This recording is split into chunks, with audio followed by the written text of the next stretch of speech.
Hey, aloha no everybody. Aloha kako kamaka brown over here on the Aloha Friday video podcast with the Sandwich Island Social Network. Welcome, welcome. Come on in, sit down, hammer the slipper. We're going to chill. We're going to talk story with two friends of mine that I am going to just love talking story because we get some history right over here. So you've tuned into the Aloha Friday show with the Sandwich Island Social Network. And the Sandwich Island Social Network is a 401c3 nonprofit organization serving Hawaiians and Hawaiians at heart away from their island homes. On the bottom of your screen, you see sandislands.org. And that's where that's our website. And you can find out all kinds good stuff about what Sandwich Island Social Network is about. Big mahalo to Sister Brittany Paiva for her music. Love you, Brittany. We'll be right back in just a minute with the Aloha Friday show. Welcome.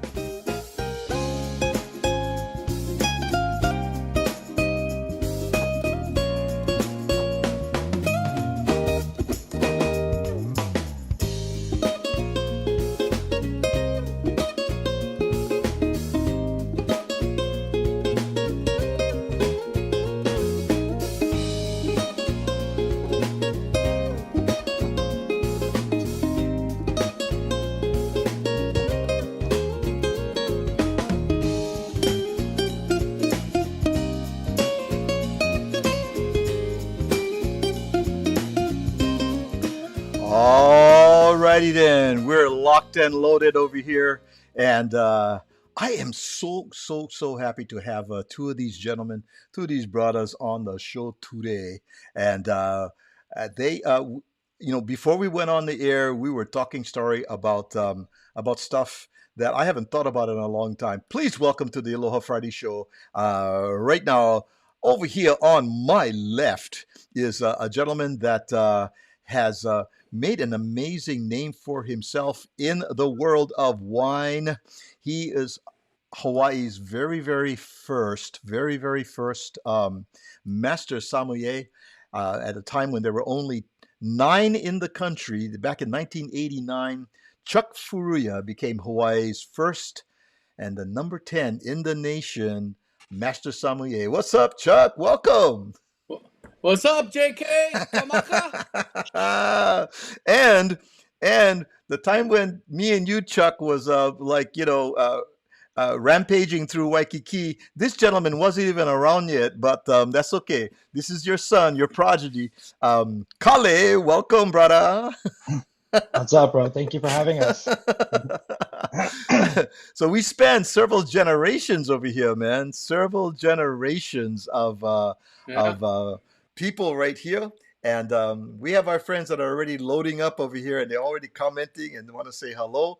But before we do that, Kale and Chuck have put together, and you can find some wonderful content in the form of video podcasts that they have done that I definitely want to tell you about right up front. And it's on YouTube. And I want you to write this down, gang.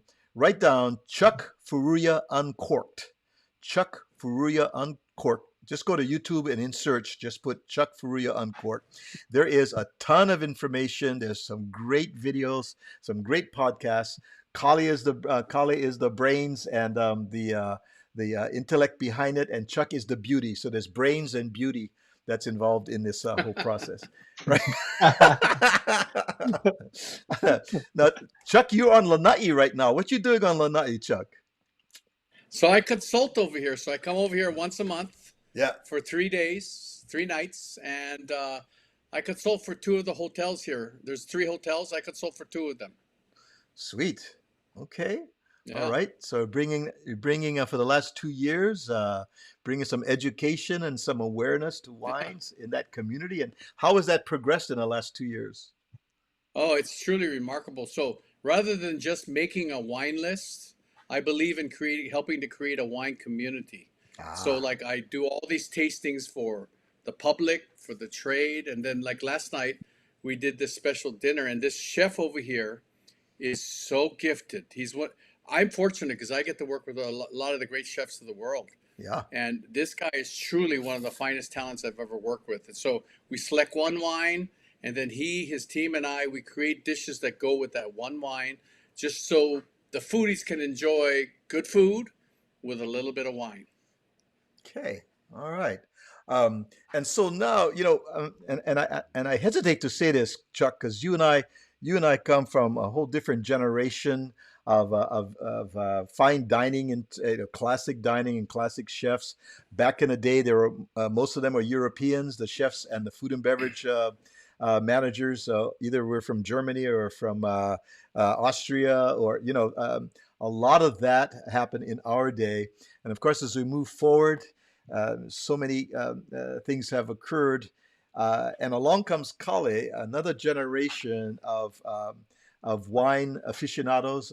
He is a certified sommelier. And Kale, what is it that you do?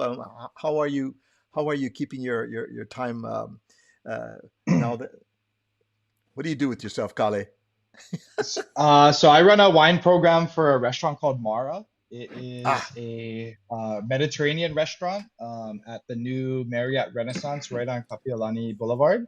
So right nice. in between Pi'ikoi and Keamoku, like right across the street from Alawana, essentially. So it's a Wow. 204 seat brand new restaurant in a Wow. brand new hotel, and Wow. it's Kamaka, if my I can add baby. to that, it is one of the happening restaurants right now in Honolulu. It came on with a splash, and the tsunami effect is still continuing. So it's a very happening restaurant. Really good food. A new chef has transitioned in there, so it's even better food.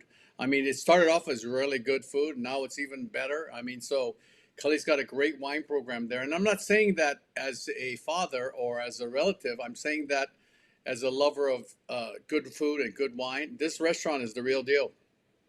Nice. Nice. Again, what is the name of the restaurant, Kale?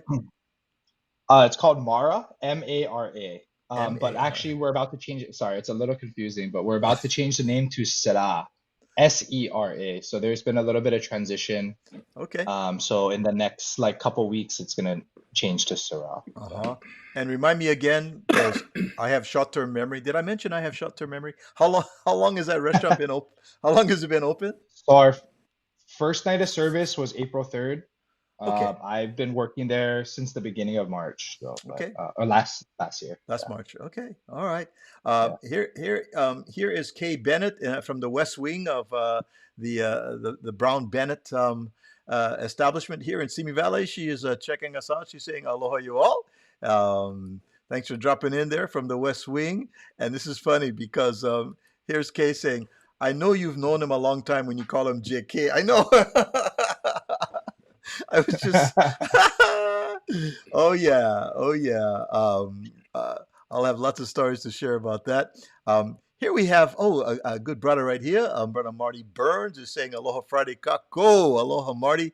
Thanks for dropping in. And all of you, if you have any questions or comments about wine, or if you're going back to the Aina and you want to go someplace where there's great food, Kali can tell us exactly where to go. I know. Um, Here's Katrina Ponce. What's up, Katrina? She's saying aloha kako. She's saying hello to everybody. How's it, Um, Katrina? yeah, who else? Oh, this is Carolina. There she is. She is a wonderful hula dancer and an actor. Did you see the latest High Surf Hawaii? The last episode? High Surf Hawaii, which is a new show that's shooting on the North Shore, and she was on that show the last episode. Oh wow. Yeah, so go check her out, Carolina. And by the way, Carolina and her husband also are wine producers. So Carolina, you should have some interesting viewpoints and some questions and some observations to share with the Furuyas times two here today. Here's Abella Carroll. Abella is another great friend. Aloha. Welcome. She's saying aloha kako to Chuck and Calais. Great to have you. Let's see, who else is jumping in here today? Oh, Alan Dela Cruz. What's up, brother Alan? Checking in today from all the way from Santa Clarita up over there. Okay, if I missed anybody, e kalamai, sorry about that. Things are flying really, really fast. And there's Matt. What's up, Matt? Matt is a wine producer here in California, and he says, "Aloha, guys. Thanks for talking about wine on the island." So, Matt, these guys are the ones to ask or to share because they are wine deep. Believe me, if you look up Hawaii/wines in any dictionary, there's going to be a picture of Chuck and Kale right there because these are the guys, man. These are the guys, highly, highly respected. Know deep, deep knowledge about wine. So let the questions fly and please share it. That'll help us in our talk story because we have no script. We just talking story today about wines and about stuff that we do, and so don't hesitate to jump right in anytime, you guys. Alrighty, let's see. One of the things that someone just popped in right now. Okay. Um, hey, Marty Burns says, I'm scared of wine. Oh, here's a good one. Marty says, I'm scared of wine. I don't know all the proper way to store the wine, what wine, dry or what. Okay. So there's some intimidation about wines. Maybe you can address that where people are kind of intimidated by wine, don't know how to store it, don't know what to do with wines. Go ahead, guys. What you think? So I'll go Dad, you start. first. Go ahead, Chuck. Okay, I'll go I love. first. Yeah. So let, let's keep it simple. If you look at the old days, specifically, let's talk about Europe. The wine was down in the cellar. It was carved out of the rock or carved out of the ground. It therefore was cool. When I mean cool, I'm talking somewhere between 50 and 65 degrees, 55 and 65 degrees around there. It was cool. It was humid. So you could see some of the beneficial molds, not the bad molds, growing on the walls and everything, and looked like little cobwebs. There was no light. It was very dark. There was no movement because it was in the ground. So that's essentially what you want to emulate, in my opinion, when you want to store wines. You just want to find a place where the wine can be cool, somewhere between maybe 55 and 68 degrees, somewhere around there. Very limited light, kind of nice humid conditions. Not overly humid, just not air conditioned dry. If you do air conditioning, just have a little glass of water or something that you replenish, just so it keeps the humidity in the air, and no light, no movement. There you go. That's the way to do it. Now, if you're buying a wine from a store, then what I would recommend to emulate that, because it affects the flavor of the wine, the smell of the wine, is that I would just take the bottle of wine and stick it in my refrigerator for 6, 7, 8 minutes before serving. So that way it cools down a little bit so the alcohol is not so glaring. So that's my advice to you on that front. Kali, you want to say something? For me, I mean, I don't know how many people have access to like a basement or anything like that, but I just got a new wine fridge for my house from Costco. That was like $250, and it's a low boy. Fits right like by my dishwasher. So something like a little bit more practical that you can adjust the temperature. It's just pretty. I mean, $250 not cheap, but it's not a huge investment, that you can store maybe like 100 bottles in, and so that's what. Okay. Yeah, I'm All just right. trying to keep it casual. And the thing that you just want to remember, like if you have a fresh piece of ahi or a good piece of meat, you're not going to leave it out at room temperature, right? You're going to store it in someplace cool. That's essentially what you want to do with wine. Wine is a living entity. So, to protect your investment, to make sure you're going to have a good glass of wine, you just need to make sure that it's kept at a relatively cool temperature. Good, good, good. What we're talking about is if you just joined us, mahalo for joining us. And I see the comments coming in, questions. I love it. So Chuck is on the island of Lanai, and Kale is at his home in Kaneohe. And we have specially flown in chickens for just effect. So if you hear the chickens crowing, those are the ones behind me in the Manoa jungle right over here. And they're also at Kale's house. So don't mind the chickens. I love it because it gives us an Oh, island flavor. Kamaka. Yo. I'm on Lanai. There's all kinds of chickens out there. I just shut the door and locked myself in an office. So I get it. I don't mind the chickens at all. Don't mind it. Kay says to me, Kay is saying, get the TV show correctly. It is Rescue High Surf is the name of the show. Okay, that's the one Carolina was on that we watch. It's the only one that's being shot in the islands right now. All the others are POW, like Magnum Oh well. PI, 50, even NCSI, Hawaii. But Rescue High Surf is still being shot, and Carolina was just on it, and we enjoyed it. It was really, really good. Okay, let's see. And also, let me see. Oh, we have, I see Auntie Hetty has jumped on. Aloha, Auntie Hetty, all the way from Cerritos. Um, Auntie Hetty and Uncle Larry are our Ohana here from Cerritos, California. What's up, Auntie? And let's see. Here is Matt, and Matt's asking, thanks for the question, Matt. Are you aware of anyone currently using actual caves or underground storage on the islands for wine? Good question. Yeah. Yes. As a matter of fact, in the old days, you had all these military bunkers as you head out Oh, to the Eva Plains and whatnot, right? So Mm. some people are converting those deep concrete, solid concrete basements, wow. essentially tunnels, and they're using it to store wines, and that makes a lot of sense. Ah. But it's not regular, and some people, like in Makiki and everything, they dig into the mountain and then Huh. they create their own little cave. So yes, I've heard of that.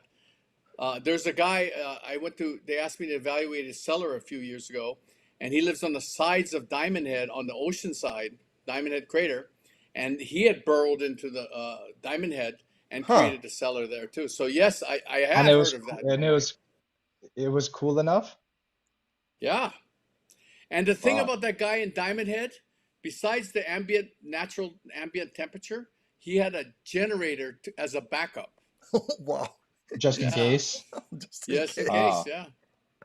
Yeah. And there's a Great. guy in Hilo. There's a guy in Hilo that at high elevation is naturally cool, but he also has an underground basement, but it's naturally cool. And he had me taste his wines, and they were going back to the '60s, and they were in fantastic shape. So yes, I've heard of it. Nice. Great question, Matt. Thank you. Matt, why don't you just also, if you would, tell us a little bit about your wines? That right here in Southern California, that is of interest. Here's Auntie Hetty. She says, how come I'm allergic to some red wines? Uncle Larry says Cabernet is best, but I like wine better. Yeah, I guess some folks are allergic to reds, huh? Um, Kelly, you is, go. I just got this question last night when I was working service, and I think that there's probably a lot of different things. I think that you could actually be allergic, but from my understanding, just growing up with my dad and stuff, is there's a lot of things that you can add into wine legally to make it taste better or to make it like more shelf stable or to change the color or anything like that. So to me, what I would probably suggest is trying to go after something that's family owned that is more of an artisanal producer or it's not ah, commercially made essentially, and see if that works. And if that doesn't work, then maybe you are actually allergic. hmm.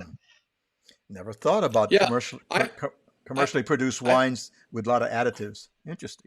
I think the point of the story is it depends on who you read. There's somewhere between 80 and 300 things that you can do or add to a wine legally to make it better.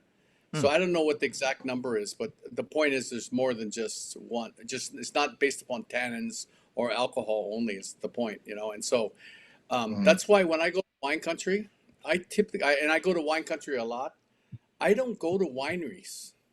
I Hmm. walk vineyards with people and with the principals. So when I walk vineyards, I can tell if they're farming organically or biodynamically or whatever. I can see if they're using a lot of sprays or whatever. You can just tell, and you can tell just from the environment. So then when you get into winery, what I try to understand is the way that they think, and by understanding that, then I know who's going to be more sustainable or who's going to give some thought to it. I mean, Wow. at the same time, if you're going to lose a crop, you ain't going to just stick to your regime. Otherwise, financially or whatever, you're going to lose everything. So, it's a balance. You just have to find. But if people try their best, I mean, that's all you can ask for. In my opinion. So, Mhm. I try. This is their livelihood. So I don't try to be judgmental about it all. I don't say it's either got to be this or no. I mean, it's people who got to make a living. This is their love. This is their passion. This is their what they do. You know, who am I to pass judgment on this stuff? So I try to be open minded. But if I happen to be sensitive, I get affected by things, then I'll check it more specifically. You know, more focused on what they do. I love that. Here's Charles Kupahu. What's up, Charlie? Happy Aloha Friday, gangi. Charles Kupahu is a realtor up in Santa Clarita. He and his wife, Christy, they do a great job up over there working with the community.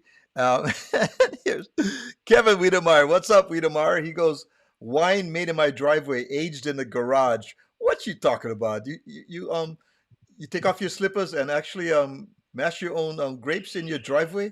Um, Wiedemeyer lives in San Diego. And by the way, on a serious note, Kevin Wiedemeyer's son is a sommelier.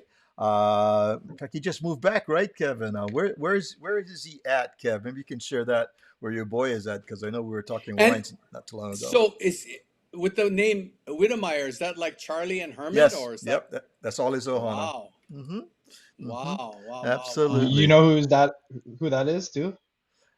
Oh, absolutely. That's two of the greatest athletes that ever came out of Hawaii, man.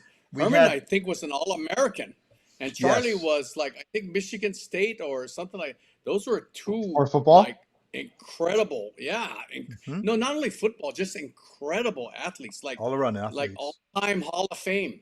I mean, just like yo, Wow. You know what was really nice is middle part of last year we had Charlie Wiedemeyer's widow. I think her name is it Judy? Kevin Wiedemeyer came on the show on Aloha Friday and shared about his life and had some great personal family videos. Oh my goodness, what an amazing story about that. Let's yeah, just see. amazing, hmm Here's Carolina. She says, amazing. Matt also gets asked that questions a lot about allergies to wine. And Chuck, that is so on point. And same with Kale. When that grape comes off of that vine, very likely very few people are allergic to that as it comes off the vine. But those additives and the things that are added later may very well trigger allergies. I mean, I never thought about that. It's true. Carolina says that Matt has a very interesting perspective as a winemaker. Yeah, yeah, yeah, yeah. And let me see. Oh, great. Matt says, here's his response, and we can share this over here. Yeah. Oops, let me see what he says here. Our winery is called FUIL, Fuel Wines, at fuelwines.com. We do cool weather wines out of Santa Barbara County, trying to bring California flavors to old world structure and techniques. Bottleheads in Kailua carries our wines now. Hey, Kailua is right across the way from where you are, Kali, in Kaneohe. Also for I red. actually worked there for like 3 months when it first opened up Oh, well, they at just Bottleheads. they just started carrying Matt's wines. Also for red wines, sometimes it's an antihistamine reaction. If you have hay fever, since it's fermented on the skins with all the pollen from outside. Ooh. He's recommending that Auntie try taking Claritin next time before drinking it and see if that helps. Okay, Auntie, just get some Claritin and then buy one bottle of wine. Let's party. Let's do it. Hey, Hey, we just need to say thanks to Matt. That's really what he said is absolutely true. It's there's never only one answer to everything. So he's providing shade. And Matt, congratulations on the Santa Barbara thing. I love Santa Barbara. I think that is, in my opinion, that region is like one of the very best for growing and producing wines because there's a whole gambit that you can produce there. Not only Cabernet Sauvignon. I mean, Cabernet Sauvignon is only starting to do well out of Santa Barbara. But I mean, Chardonnay, Pinot Noir, Syrah, Grenache, and all the Italian varietals like Vermentino, they're all coming out of Santa Barbara now. And it's really a happening growing area. So wow. congratulations to you and Full Wines. I'm going to look it up and I'm going to go to Bottleheads and buy a bottle just to try. So thank Right. you for the recommendation. Absolutely. Okay. And thank you so much for sending this little clip.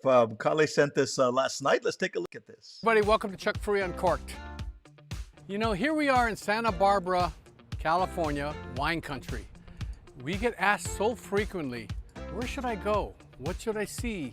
So we took this quick jaunt to California for 3 days just to shoot little tidbits of some of the most interesting vineyards and people we've met along our journey to California wines. So this is one of those stops. This is Bendecido Vineyard, 900 acres. To me, one of the top 2 vineyards out of California, specifically for Chardonnay, Pinot Noir, and Syrah. So here we are in the Santa Maria Valley, which is an enclave of Santa Barbara County in the southern part of California. We're visiting one of my favorite vineyards. This is Gold Coast. I want to share with you the sandy-like soils, the fact we're on a mesa, you can see the wind that's blowing. Joining us today is Mr. Gary Burke, who is the winemaker owner of Costa de Oro. And also, in addition to that, he specifically makes the CF Pinot Noir, which we talk about very frequently. So I often get the credit, etc. He's the one that actually makes the wine. One of the things I really love about these wines that Gary makes is they're very transparent. Very nice clips over there, guys. Want to share anything That more brings about? back some memories, huh, Yeah.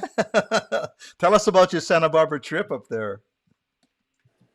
Kelly, go.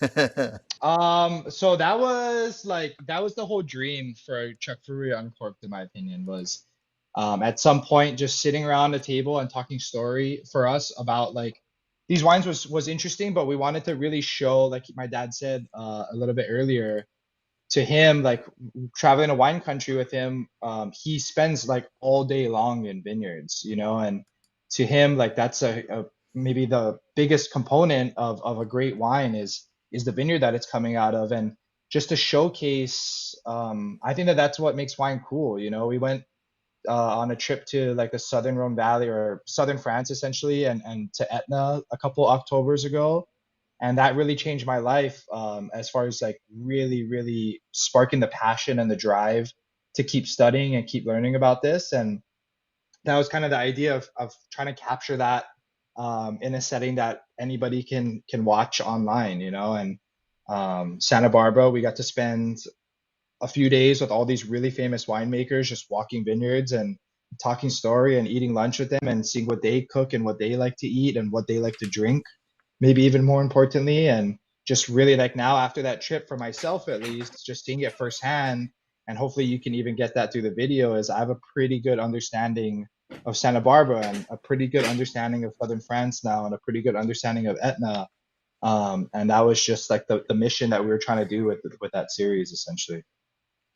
Nice. And once again, and I said earlier, and if you missed it, I'm going to post this again because go to YouTube, and when you're in YouTube, in the search window, put Chuck Furuya Uncorked. There are a number of great um, podcasts that Chuck and Kale has created over the past couple of years, and a lot of wonderful pieces of information there. I had a chance last night to go through some of them, and very, very impressive. Great job, Kale, for putting that together, and Chuck sharing your mana'o, sharing your ike, your knowledge of wines. Okay. Gosh, we got a lot of comment. Everybody's just loving us. Oh, Wiedemeyer is saying that's my Wait, auntie Lucy Wiedemeyer. That's Charlie. That's Charles' widow. That's Kevin's auntie, Lucy Wiedemeyer. Yeah. Sorry, Chuck. Go ahead. uh, Kamaka, if you don't mind, I know you typically take a little break in between, so I want to comment first of all on Matt's Full House wines in that whole region, and I'd like to go into a little more detail about that, so everybody understands what makes his wines and that whole region so special. But I ask you, when do I do this before the break or after the break? Let's take a break right now, and when we come back, let's just jump Okay, right into that. Thank you so much. We'll be right back. If okay. you just joined us, you're on the Aloha Friday show, produced by the Sandwich Island Social Network. I'm here with Chuck and Kale Furuya, father and son, dynamic duo in the world of wine, and we'll be right back.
Napa and Sonoma are lucky because they have mountain ranges that run north to south that block the cold air from infiltrating into the valley. If you look in comparison to Santa Barbara, the mountain range changes to east to west. The ocean is right over there, so it channels all the cold air from the ocean. So a couple of Junes ago, I was in Napa Valley. It was 106, it was 108 degrees in temperature. The same day down here, it was 68 to 70 degrees. So dramatically different, growing conditions. And so that means it takes longer to ripen. You have more hang time, more physiological maturity without the heaviness. That's talking about it in general. There's always exceptions, but you get the idea. Yes, indeed. That's Chuck Furuya talking about wines in the Santa Barbara area as well. And thanks for joining us. We're back with the Aloha Friday show. Talk story here with Chuck and Kale Furuya. Chuck, before the break, you were going to share some things about your visit to the Santa Barbara area and the wines, yeah? So I've been a huge fan of, admirer, much respect for the Santa Barbara growing area since the 70s. I think it's an opportunity to taste grapes that you really can't find as often or as frequently from other parts of California or the world for that matter. It's strongly because of that east-west configuration of the ocean, of the hills, so it channels all the cold air of the ocean. So it creates a very different growing climate. Second Wow. of all, because of the great influence of the ocean close by and the winds, the coastal winds that come in, salinity plays a big part, as does marine influenced soils. So Santa Barbara is a really special enclave. And then when you head more east, further away from the ocean, now you have warmer pockets where Cabernet and Sauvignon Blanc and Sangiovese and Syrah can really excel as well. So Santa Barbara can offer you the whole complete gambit. So I congratulate Matt. I'm going to go try his wines at the Full House. I mean, the Full House wines at the Bottlehead, because I'm really interested in seeing what he has to do. But the other thing I just wanted to share with you, Kamaka, I'm sorry to go off on a tangent, but that whole Chuck Furuya uncork, just so everybody's clear, is Cully's vision. So his generation, as he worked as a mixologist all those years, is that they were drinking mixology first. A distant second was beer, and a distant third was wine. So he created Chuck Furuya Uncorked so that we could explore talking to various people of the industry and going on trips and everything to what can we do to encourage people in general, but also his generation more specifically to take an interest in wine. So just so everybody's clear, that thing is not about wine geek knowledge. It's really about asking questions and getting different people's opinion on the subject. So hopefully something will click with somebody and then they'll want to go and try wine. So just so you're clear, that's what that podcast was about. Great. So Kale, it all started with one grape. Is this true? Is that... Yeah, I remember that. so okay, it all started with just one grape, and you went down. Tell us about this one grape, Kale. Well, this is like one of the most famous vineyards for Chardonnay in the entire world. And on this trip that we were on a couple Octobers ago, we started off in Provence in southern France, and we drove all the way up to Chablis, where this video is taking place. And we had some time. I was just with him, and we had another caravan that was a little bit behind us of some friends. And I mean, these are like vineyards that you read about and that you dream about, and that wines from this vineyard are impossible to get and to find. And to stand in there, and there were still, it was after harvest already, and there were still some grapes on the vines, and I took an opportunity to try a fresh grape, but I forgot what vineyard we were standing in at the time, because it's like this cathedral, or it's like a amphitheater almost, and there's no like fence line that says that this is this and this is this, in some of these areas. You kind of just have to know. But that thing went, I got sent that so many times after I posted that. It was hilarious. That's a great one, man. So Kamaka, yeah. Just so you understand, one of the greatest producers in the world, specifically for Chardonnay, is Ravenel, the House of Ravenel. Okay, and so we're in, and one of the Grand Cru vineyards. There's only 7 Grand Cru vineyards in Chablis. One of the most prestigious, most highly respected of those vineyards is called Les Clos. So we're in Raveno's parcel in Les Clos, tasting fresh grapes. And here's this guy making a little video of himself tasting the grape. I mean, hello. Hey, you know what? You can take the boy out of the islands, okay? Kale, I'm proud of you, bro. I am proud of you. Okay. Uh, Okay, so let me catch up. Let me catch up with some wonderful comments. Matt is saying, agree 100%. I love Santa Barbara. Yeah. And let me Dad, see. his Syrah blend, I was just looking on his Instagram, and his Syrah blend is from Ballard Canyon specifically. Oh, Which nice. vineyard? And Matt, which vineyard is your Uh, Syrah from? I think it says J and K Vineyard. Okay. I don't know that one. Yeah. Here's Auntie Hetty. She's saying, talking about the allergy. She goes, it makes sense. I do take allergy medications from time to time. Yeah. So maybe some Claritin is going to help you join the ranks of uh, uh, folks who enjoy wine. Here's Kevin Wiedemeyer says, my boy, a vintner. He's a sommelier. He's a certified wine expert. He was bored during COVID, and he had access to pounds and pounds of grapes, so he started his own. Okay, so you have a bunch in your Wait, garage. his last name is Wittner? Uh, No, Whittemeyer. Wiedemeyer, yeah. Oh, Whittemire. Oh, okay, sorry. According to he said he made Malbec, Malbec. Is that Yeah, um, that's a grape. That's a specific grape. Mhm. that's apparently what his son used to make some wines at the house over Oh, here. And let me see what else. And TK says, you had me at Pinot Noir. Yes, anytime you said Pinot Noir, she's all over that. Um, and okay, yeah, here's Matt, and he says, JK Vineyards, the steepest planted slope in Ballard. J&K Vineyards. Yeah. So that's his source of his grapes over there. Cool. well, that'd be cool. I'm going to look that up. Yeah. So, Matt, I spend a lot of time in Ballard, but more at wineries like Honata, Stolpman, Beckman, and things like that. So, you're in the right country for Syrah for sure. There's a lot of potential there for sure. hmm Here's brother Marty Burns. He goes, as we speak, I have Spam white chocolate chip cookies in the oven. What wine goes good with them? Okay. And he's not. Spam and white chocolate chip? Yeah, by the way, he's not joking because Marty Burns is a great baker. He has a pop-up bakery called Broke the Mountain Bakery. He does wonderful ube cookies. He's always coming up with some fun stuff. And we were talking about Spam chocolate chip cookies last week. And so he says he's going to produce some. So he's not lying when he says, as he speaks, he has Spam white chocolate chip cookies in the oven. So his question, gentlemen, is what wine goes good with them? All right, there you go. Okay, so for Dad, me, I'm gonna let you start with uh, that first. okay, so this is the thing I want to share with everybody. Uh, if you drink a Coca-Cola, the Coca-Cola tastes sweet. Okay?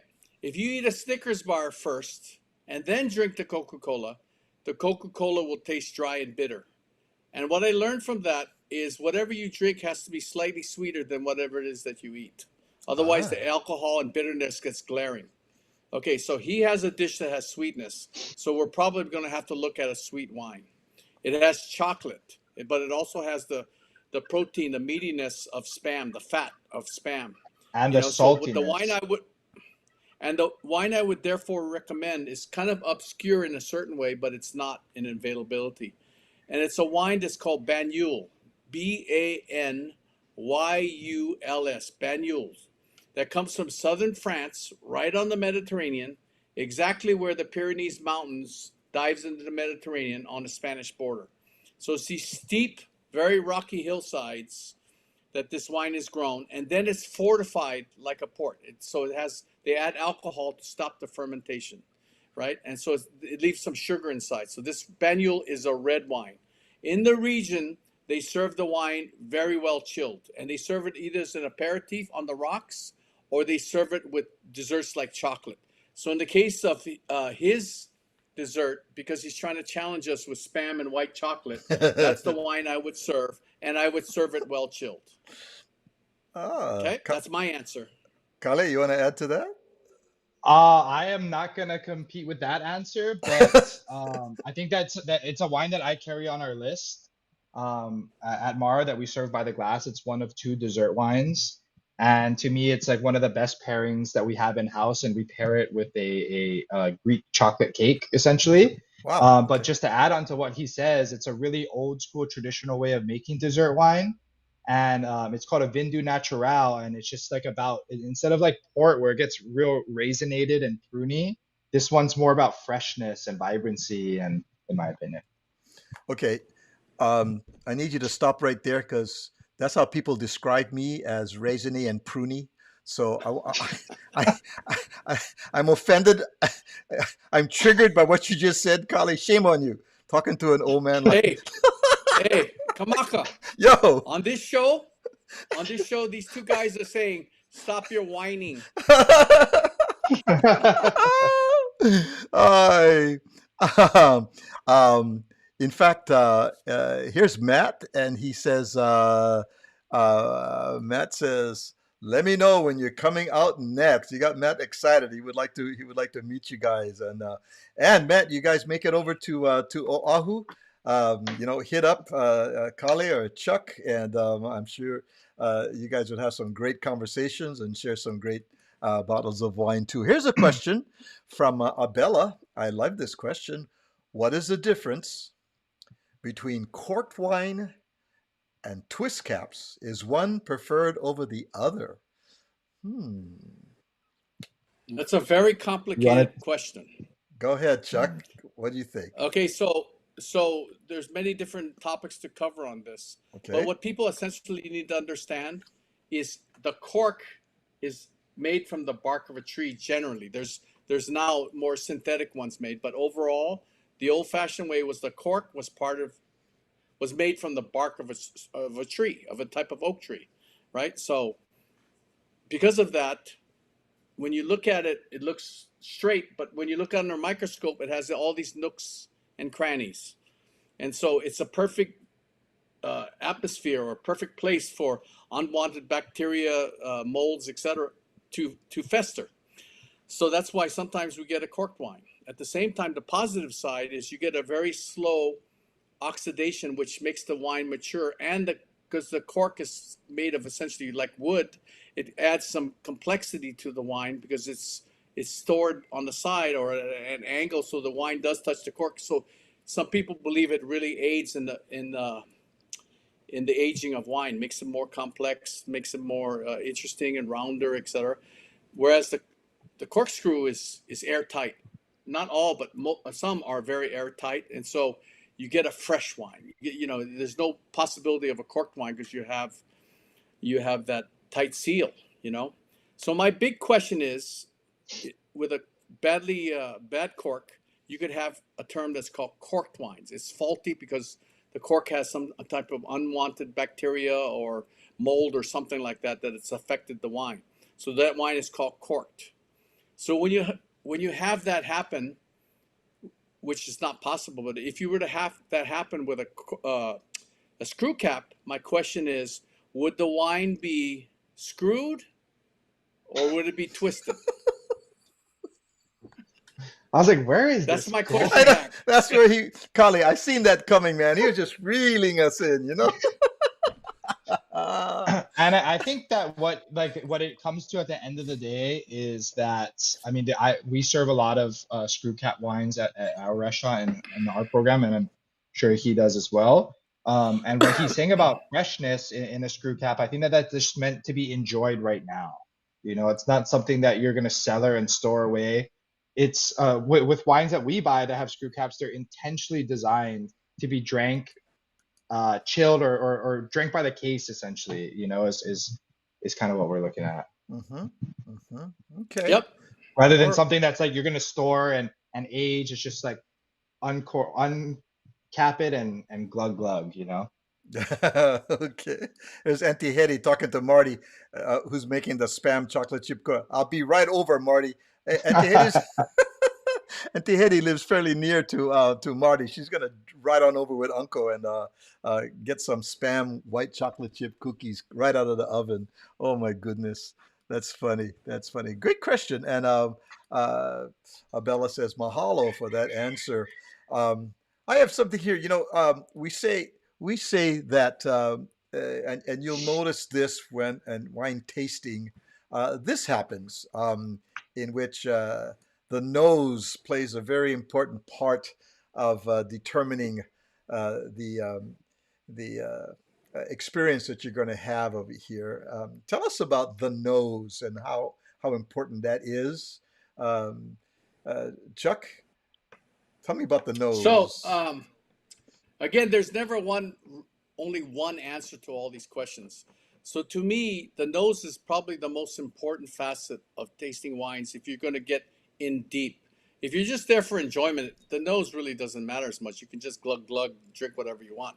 But if you're going to really get into it, I think the nose is an important facet. And people have said in the past that your nose is 10,000 times more sensitive than your palate in terms of picking up aromas and flavors, etc. Okay, so the bad news about your nose is that it can also take aromas for granted. So what that, just to give you an example of that, if someone were to walk inside your into the room that you're in and there's have a strong perfume on, then you sit there, turn around, going, "Whoa, man! Wow, that thing is so strong." Well, after a while, you'll notice that you don't smell that perfume so much anymore because your Mm. nose takes that aroma for granted and pushes it on the side. So that's why if you're going to smell wine and you're going to use your nose, you need to really focus and go in there and really smell it intently. And then after a while, you Intentionally. take a Yeah. break and yeah, you then go smell something else, and then you go back to smelling the wine. I Hmm. think that's really important. As a side note, if I can just add, for Matt, that picture right there, I can tell, was taken at Faciega, which is a very famous vineyard in the Santa Barbara appellation. It's very famous, and a longtime friend of mine, Adam Tomac, has recently bought it. He has a wine under the Ojai label, and that's where we're at tasting his Faciega Pinot Noir. Nice. Okay. And one more thing about the nose, or a couple more things. I think it's also like first instance that you fall in love with a wine too. It's I mean, yeah, you pour it, you see the color, but you're not gonna drink it right away. You're gonna smell it, you're gonna dissect it. So what he's saying about like going deep, in my opinion, is just like it's where like that it's like the first impression essentially, in my opinion. Hmm. Hmm. Wow. Hey, Kamaka, we're kind of running out of a little time here. So can I just throw something completely off the wall that has very little Please. to do with wine? Okay, Absolutely. so because you have so many people that come to Hawaii or from Hawaii, they come to visit Hawaii. I would like to also add to your thing, besides the Mara restaurant, Cully's family, my ex-wife's family, also owns Buzz's Steakhouse out in Lanikai. So there's a lot of Ah. history with that restaurant, Yeah. and there's a lot of character. That restaurant's been around for a long time, and deservedly so. Their food is terrific. So I want to make sure if you want to go see Cully and his family, make sure you go out to Buzz's Steakhouse. The second thing that I want to tie in with you after the Miley restaurant, I then became the general manager of La Mer Restaurant, the Halekulani Hotel, which is, like, as you know, one of the greatest hotels in the Pacific Basin. Hmm. Okay, before it was redone in the 80s. Before that, the old Halekulani, which was kind of low rise, right? That hula dancer of that era, back in the 60s and maybe the 50s, I think 60s would be more accurate, was Mapuana Schneider, Cully's grandmother. So she Ah. played all those years with Wow. Kahau Anu Lake Trio, which, as Ooh. you know, is one of the legendary ukulele trios of Hmm. all time. So that was them at the Halekulani for a long time. So Cully's family has a lot of ties, strong ties to the Hawaiian culture of our state. I mean, he should be very proud of that. So that's Hmm. Cully. That's beautiful. And sadly, I know Cully wanted to do this. We won't have time for his hula. But we will have at another episode, Kale will come on and he will do Kahiko and Awana. And we look we look forward to that. um, Here's Auntie Hetty. She says, "I love Buzz's Oh, Steakhouse." Yeah, yeah, thank yeah, you, yeah. Auntie. So good. So if you, hey Kamaka, if you knew Buzz Schneider at all, he was I a did larger not. than life character. He Did was a not. larger than life character. He was something else. That's his offspring right there on the screen next to you. Okay. Same kind of personality. Goodness. Let me see. I think I caught most of the comments that came through. If I missed your comments because they're coming in really fast, and I'm old, I'm Makuli already. Maybe if I missed it, Kalamai, sorry about that. But I wanted to get as many as I could. But those are really, really good. Oh, here's brother Nate Jones, and Nate Jones is our talent wrangler, our talent coordinator. He helps Mm. put our guests together. Thank you, Nate, for all that you do to support the Aloha Friday show. And he says, Aloha Chuck and Kale. Mahalo for coming on the show. Back in 2019, I went with my family on a Wine River cruise in Provence, region of France. One of the highlights was going to a Beaujolais excursion and tasting and seeing the vineyards that were covered in snow. Wow, that must have been so picturesque to see that um, there as well. Wow, wow, wow, wow. All right, Nate, mahalo, brother. Thanks for popping in there. We love it. And Dad, Nate is the one that reached out to us to get us. Ah, He's thank you, Kamaka's talent wrangler, he said. thank you. and at the case says, guys, let us know when you hand it up to Santa Barbara because you're gonna be passing by our house, and we'll follow you up to Santa Barbara up there when if you guys do come our way. Love to do that. And Marty, who asked the question earlier about being insecure about wine, he goes, "I feel more comfortable with wine now. Let's go suck them up." Okay, Marty. We with you, bro. We with you. Um, uh, Marty and I both we drink wine out of a box, which is a whole different story, but that's okay. That's okay. And that one, Kali, we take to the beach. Is that okay? We can take that one to the beach, Kali. That, That's the that's one okay to that, take that's to the beach. that's the one. Oh my goodness. I want to extend a big, big mahalo to Chuck coming all the way in from Lanai. I know that you have your you have more that's coming up in Lanai, or you're pow for the week. You still have more stuff coming on. Every month I come here. Oh, okay, cool, cool, cool, cool. Yeah, I So love if, it here. so that's a Lanai Grill. What is that? What is that called? So where I consult for is called Lanai City Bar and Grill. Lanai It's City. in it's in Hotel Lanai, which is that old uh, plantation looking thing in kind of in the center of town, you know. It's And only so 7 rooms. no, it's 10 rooms, Oh, they and got 10. Oh, so 10 rooms. Yeah, 10, so 10, it 10. used to be for hunters and fishermen, and then a friend of mine owned it, and then she sold it to Larry Ellison. Okay. And then Ellison spent all these millions of dollars to renovate it, Uh so it huh. stays still the same footprint. It's just really nicely done.